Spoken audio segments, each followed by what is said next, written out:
Hello everyone. आज मैं आपको दान अर्थात गिफ्ट के बारे में बताऊंगा, जिसके बारे में प्रावधान ट्रांसफर ऑफ प्रॉपर्टी एक्ट में किया गया है, जिसकी धारा 122 में यह बताया गया है कि गिफ्ट क्या होता है और 123 में बताया गया है गिफ्ट अर्थात दान किस प्रकार किया जाएगा। तो सबसे पहले मैं बताऊंगा दान क्या है। दान किसी भी एग्जिस्टिंग मूवेबल या इमूवेबल प्रॉपर्टी का एक व्यक्ति जिसे डोनर कहते हैं द्वारा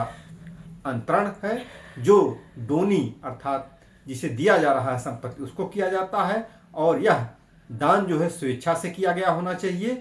तथा इसमें बिना किसी कंसिडरेशन के ट्रांसफर होना चाहिए, अर्थात इसमें कोई प्रतिफल नहीं दिया जाता है। तो दान की पहचान क्या है कि इसमें कंसिडरेशन या प्रतिफल नहीं होता है, जबकि सेल में जो है हमेशा कंसिडरेशन होता है। दोनों में मुख्य अंतर यही होता है, दान में और विक्रय में। तो दान जो है सामान्यतः एक व्यक्ति जिसे दाता कहते हैं अर्थात जो दान देना चाहता है उसके द्वारा किसी दूसरे व्यक्ति को, जिसे अदाता या डोनी कहते हैं अर्थात जो वह दान लेगा उसको किया जाता है। इसमें किसी भी मूवेबल प्रॉपर्टी या इमूवेबल प्रॉपर्टी दोनों ही तरह की प्रॉपर्टी का दान किया जा सकता है, बशर्ते कि जब दान किया जा रहा हो वह प्रॉपर्टी अस्तित्व में हो और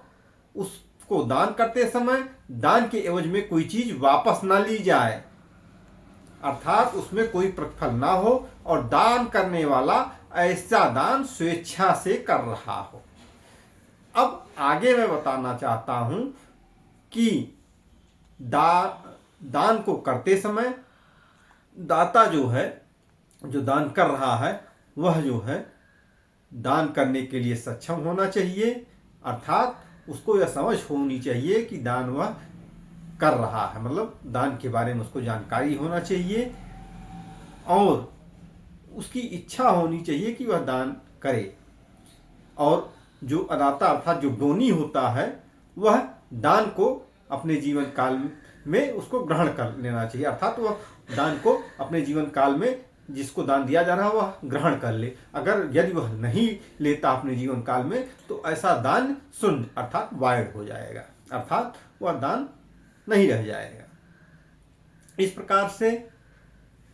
दाता के द्वारा अपने जीवन काल में ही दान करना चाहिए और स्वेच्छा से दान करना चाहिए,